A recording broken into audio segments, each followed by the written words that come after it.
O velho Jonas se arrastava para fora de casa, cada passo pesado como a seca que cobria o sertão. Ao redor, a terra rachada parecia chorar em silêncio, abrindo feridas no chão que ninguém sabia como fechar. Ele olhava o céu, pedindo uma chuva que nunca vinha, como quem clama por justiça num tribunal sem juízes. Os boi magro andavam como sombras de si mesmos, e os mandacarus pareciam orações endurecidas pelo sol. A cada respiração, Jonas sentia o peso de uma vida inteira que não era só dele, era de todos ali. Os vizinhos cumprimentavam com um aceno tímido, olhos baixos, vozes apagadas pelo calor e pela dor. Havia uma tristeza compartilhada, como se todos soubessem que seus dias estavam condenados a se repetir. As promessas do governo vinham com vento e iam embora ainda mais rápido.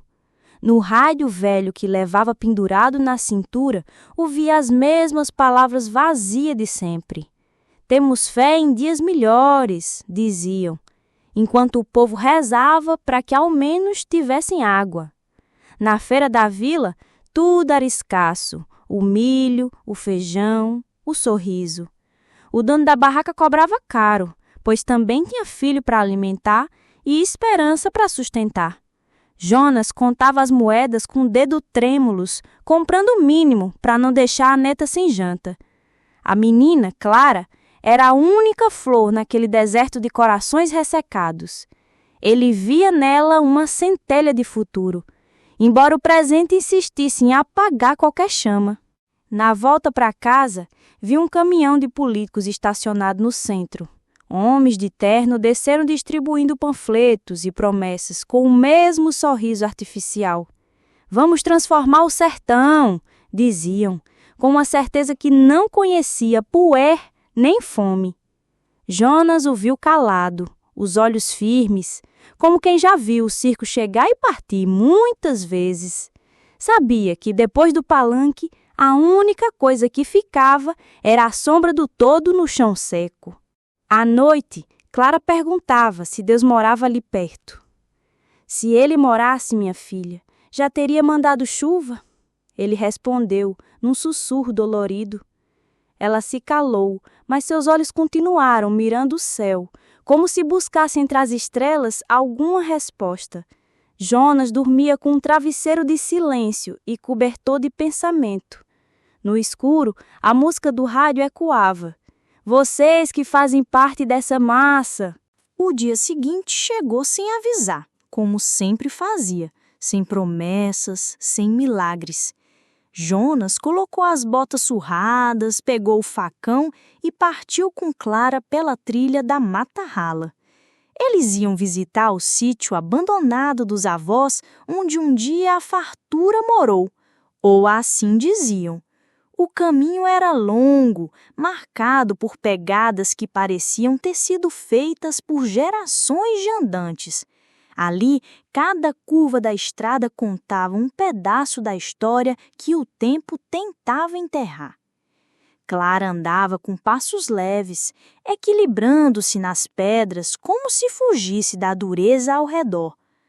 Vô, por que o povo daqui sempre abaixa a cabeça? Perguntou com a pureza que só criança tem. Jonas pensou por um instante, encarando o horizonte que ardia feito carvão. Porque ensinaram pra gente que falar alto é perigoso, respondeu com a voz embargada.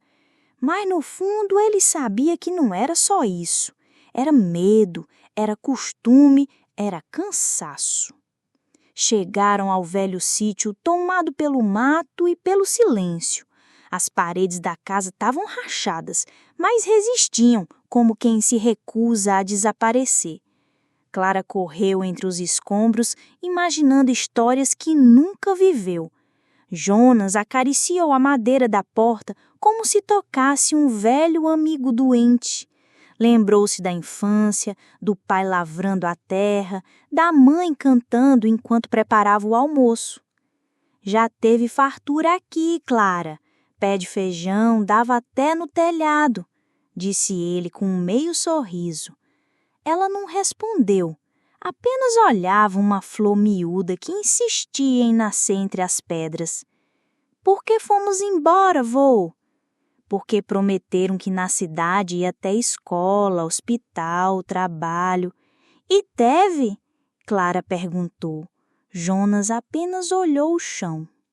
Voltaram antes do anoitecer, o céu tingido por nuvens pesadas que jamais choravam. No meio da trilha, passaram por uma fila de homens e mulheres indo para a cidade.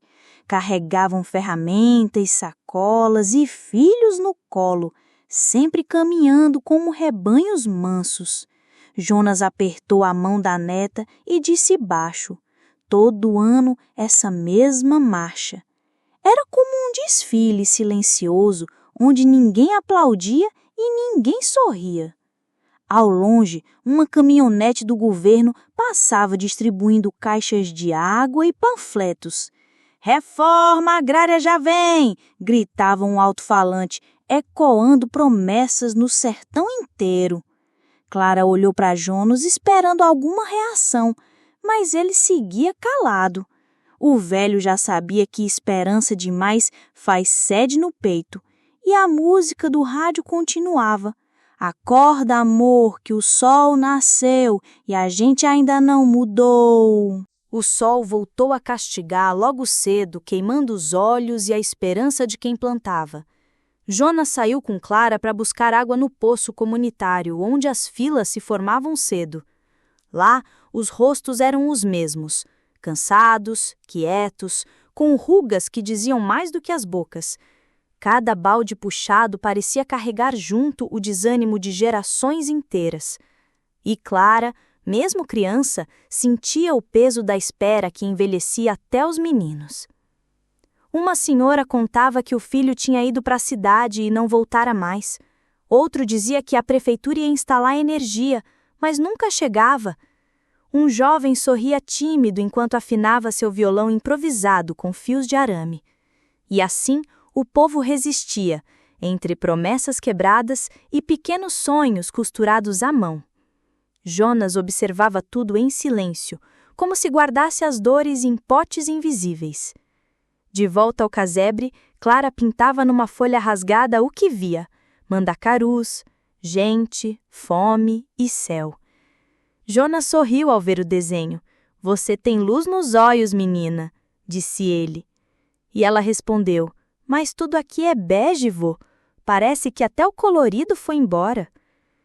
Ele suspirou fundo, lembrando dos tempos em que a terra era viva e a festa farta, mas agora só restava o barulho do rádio, que tocava como sempre, admirável gado novo. Na hora do almoço, a comida era pouca, um arroz branco, feijão ralo e farinha. Clara dividiu o prato com um cachorro magro que apareceu na porta, abanando o rabo. Jonas não reclamou. Aqui até quem tem fome aprende a repartir. Do lado de fora, um avião passou, deixando um rastro branco no céu limpo. Clara apontou e disse, será que esse vai para um lugar melhor? Jonas não respondeu. Apenas se levantou e caminhou até a beira do mato. Ali, ajoelhou-se e tocou a terra com reverência, como se pedisse desculpas. A terra estava quente, seca e rachada, como a palma da sua mão. Você nos deu tudo e nós te deixemos morrer, murmurou, como quem reza. Clara o olhava com admiração e medo, sem entender por que ele chorava tão quieto. No final da tarde, o céu tingiu-se de vermelho como uma ferida aberta. O rádio falhou e o silêncio caiu como uma pedra. Clara se sentou no batente da porta e perguntou, vô, vai chover amanhã? Jonas hesitou, depois respondeu, vai chover dentro da gente, isso já é alguma coisa. E naquela noite, antes de dormir, Clara sonhou que plantava nuvens no quintal. O dia seguinte trouxe um calor ainda mais forte, seco como garganta de retirante. Jonas acordou cedo, olhos fundos, e vestiu a velha camisa remendada. Clara o seguia, curiosa, enquanto ele arrumava sua carroça e pendurava a sanfona. "Para onde vamos, vô?" ela perguntou, enquanto o rádio ecoava ao fundo. "Vamos marchar, menina, junto com os que nunca aparecem nos jornais." Na entrada da vila, um pequeno grupo se reunia. Homens, mulheres, velhos e crianças. Carregavam faixas escritas à mão. "Queremos viver. Cadê a água? Não somos bichos." Jonas subiu na carroça, apertou o chapéu na cabeça e soprou forte a sanfona. O som cortou o ar como grito contido, atraindo olhares e passos. Chegou a hora da gente aparecer, mesmo que seja só na poeira. A procissão seguiu estrada fora, em silêncio, como um cortejo cansado. O chão levantava poeira vermelha que grudava na pele e no peito. Clara marchava firme, segurando o cartaz que ela mesma desenhou. "A gente existe." E de cada casa humilde, mais pessoas se juntavam, como formigas despertas. Era o povo que ninguém via, agora ocupando o caminho como quem exige o céu. A sanfona de Jonas tocava melodias antigas, misturando dor e esperança. Alguns choravam sem fazer barulho, como se fosse parte do solo seco. Outros cantavam junto, dando voz a canções que os pais já cantavam. E admirável gado novo ressoava mais forte do que nunca, como um hino invertido. Ali, o gado era gente, e o povo era gado apenas até decidir não ser mais. No meio do caminho, a polícia apareceu com cara fechada e ordens duras. Mandaram voltar. Disseram que era ilegal, que atrapalhavam a via. Jonas desceu da carroça, encarou o oficial com olhos firmes e palavras limpas. "Só estamos tentando lembrar o mundo de que ainda existimos." O silêncio pesou mais que os fuzis, e o oficial, sem resposta, deixou-os passar. Clara olhava tudo com olhos de fogo e coração batendo feito tambor. Ali, naquela marcha lenta e suada, ela entendeu que era parte de algo maior. Cada passo era um grito, cada bandeira um sonho rasgado e refeito. O povo caminhava devagar, mas não parava, como quem carrega séculos nas costas. E as crianças, mesmo com fome, sorriam, como quem sente que está fazendo história. Chegaram ao topo de uma colina, onde o vento soprava como voz antiga. De lá, viam um sertão inteiro, seco, partido, mas ainda de pé. Jonas parou a carroça e desceu, tocando o chão com as mãos calejadas. "Escutem," ele disse. "Essa terra fala com a gente quando a gente para ouvir." Clara ajoelhou ao lado dele, tocando o solo duro como quem toca ferida viva. Os outros foram se aproximando, formando um círculo em silêncio profundo. Era um ritual sem nome, sem padre e sem altar, só fé bruta e ancestral. Uma senhora tirou um punhado de sementes do bolso e jogou no chão rachado. Um homem colocou uma fotografia desbotada de seus pais no centro da roda. Cada um deixava algo: lembrança, dor, promessa ou sonho. Jonas tirou a sanfona da carroça, mas dessa vez não tocou. Apenas segurou, como se o instrumento também estivesse em luto. Essa terra nos criou, nos feriu e ainda nos espera, disse com voz embargada. Não vamos mais deixar que enterrem nosso futuro sem ouvir nosso grito. Um trovão distante respondeu, mesmo sem nuvens no céu. Clara ergueu a bandeira, feita com pano velho e costura torta. Essa terra é nossa! Ela gritou, e o eco se espalhou como reza. Alguém começou a bater palmas. Outro cantou baixinho uma cantiga antiga. Logo todos estavam cantando, como se estivessem invocando os que vieram antes. Era um coro de sobreviventes, uma missa sem perdão, um ato de resistência. Do alto da colina pareciam pequenos, mas faziam sombra como gigantes. Os carros passavam na estrada abaixo sem entender aquela gente parada, mas algo mudou no vento e até os pássaros se calaram para escutar. Jonas fechou os olhos e sentiu a vibração da terra, quase como um coração. E Clara jurou que viu uma florzinha nascer entre duas rachaduras. A marcha havia virado encontro, o protesto se tornava plantio. Ali, sem ninguém mandar, começaram a cavar pequenas covas com as mãos. Plantaram sementes, lembranças, medos e desejos. Se ninguém quer nos dar futuro, a gente planta o nosso, disse uma jovem. E naquele instante, mesmo sobre o sol impiedoso, algo brotou no ar. Esperança.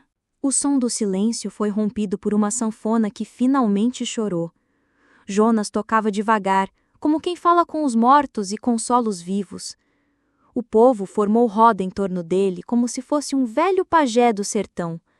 A música era antiga, sem letra, feita de lamento, de coragem e de história.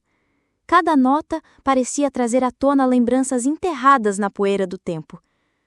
Clara subiu num toco de madeira e, pela primeira vez, falou em voz alta. Nós somos o povo desse chão. A gente sofre, mas não se curva. As palavras saíram fortes, atravessando as rugas do tempo e o pó da estrada. Um menino se aproximou com uma bandeira feita de pano e nó. Eram cores desbotadas, mas tremulavam como se fossem fogo. Um senhor de fala mansa começou a contar o que viu em tempos de seca. Disse que quando a água secava, o povo aprendia a viver de lágrima. E quando a comida faltava, a fé virava sustento e pão partilhado. Outro contou de quando foi levado para a cidade e voltou mais pobre. Levaram meu corpo, mas minha alma ficou agarrada num galho de juazeiro. As histórias se entrelaçavam como fios de um tecido velho, mas resistente. Cada voz era uma semente sendo lançada ao vento quente do sertão. Ali, naquela colina esquecida, o povo se redescobria em coletivo. Não eram só sobreviventes, eram testemunhas, cronistas e herdeiros. Herdeiros de uma terra que fala baixo, mas nunca mente. A tarde caiu devagar, tingindo tudo com dourado e vermelho queimado. O velho rádio ainda tocava, mas agora era a voz do povo que dominava. Cantavam juntos, como se estivessem escrevendo uma nova letra. Uma letra que falava de resistência, de amor à terra e à liberdade. E nas entrelinhas havia um recado. O sertão ainda respira. No alto da colina, ergueram uma cruz de madeira torta. Não como símbolo de morte, mas de renascimento. Escreveram nela com faca. Aqui começa de novo. E cada um fez uma promessa em silêncio olhando o horizonte. Um pacto invisível, selado com poeira, lágrima e sol. Na manhã seguinte, o silêncio era denso, mas havia algo diferente no ar. As vozes que ontem choravam, hoje sussurravam coragem. Jonas saiu cedo com a sanfona às costas, pisando firme no barro. Clara vinha logo atrás, com um caderno velho cheio de anotações. Era como se o povo, enfim, tivesse se dado conta da própria força. Começaram a descer a colina rumo à cidade, mas não como de costume. Não iam com chapéu na mão, nem com olhos baixos de quem implora. Iam em fila lenta, mas firme, como se marchassem ao contrário da opressão.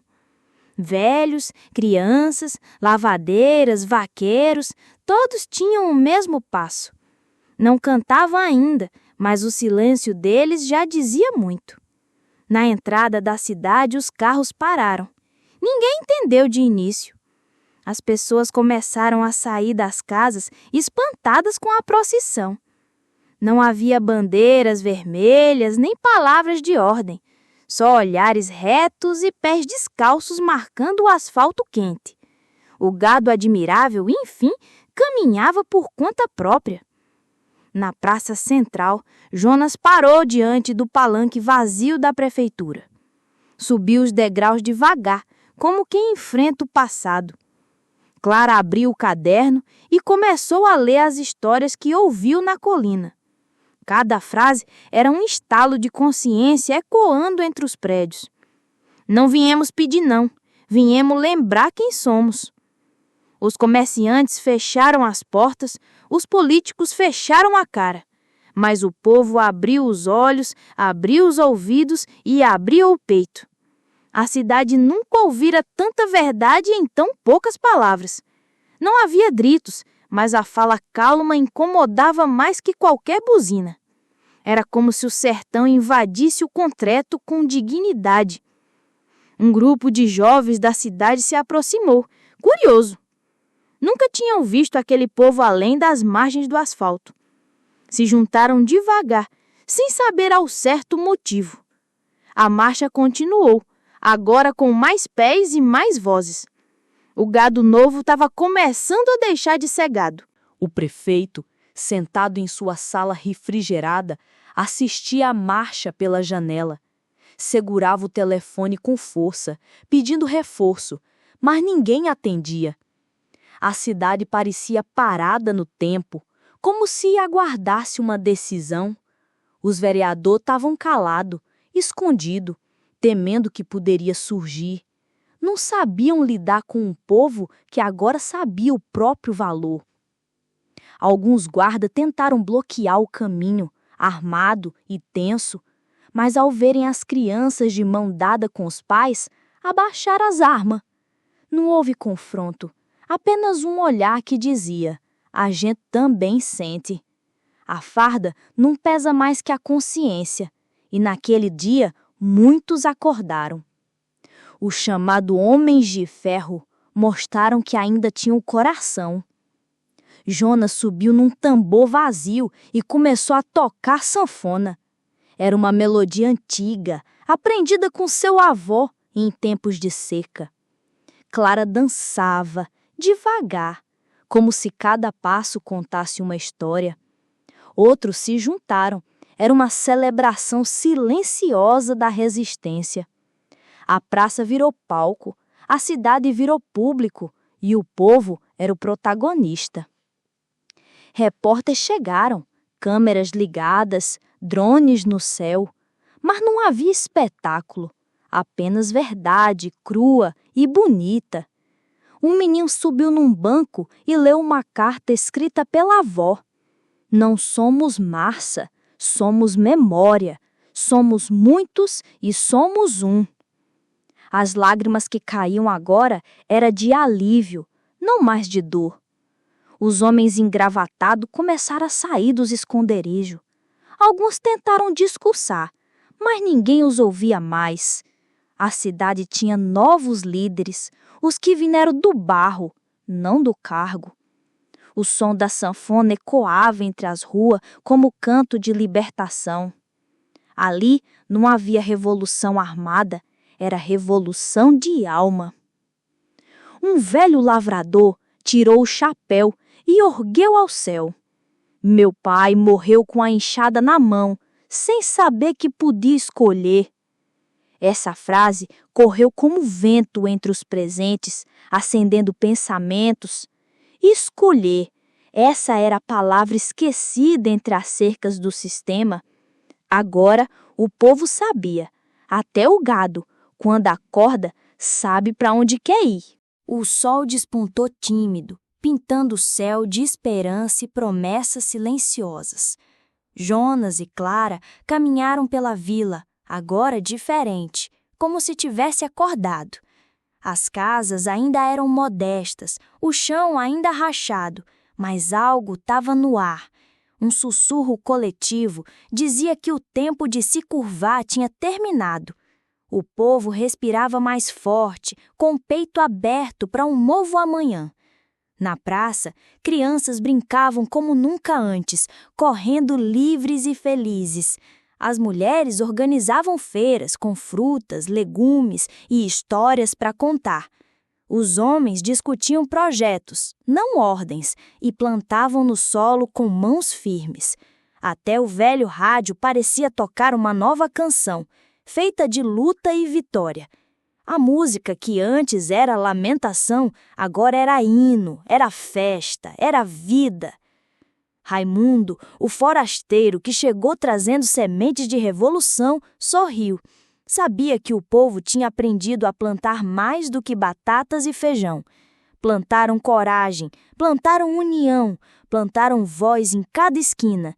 E a terra, essa mãe resistente, finalmente sorriu de volta para os seus filhos, pois o admirável gado novo havia se transformado em gente de verdade.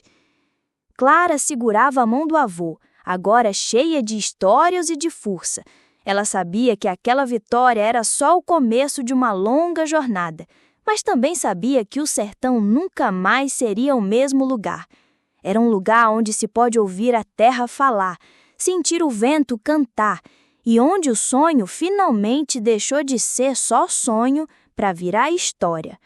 O céu se abriu em chuva fina, molhando o rosto e o coração de todos.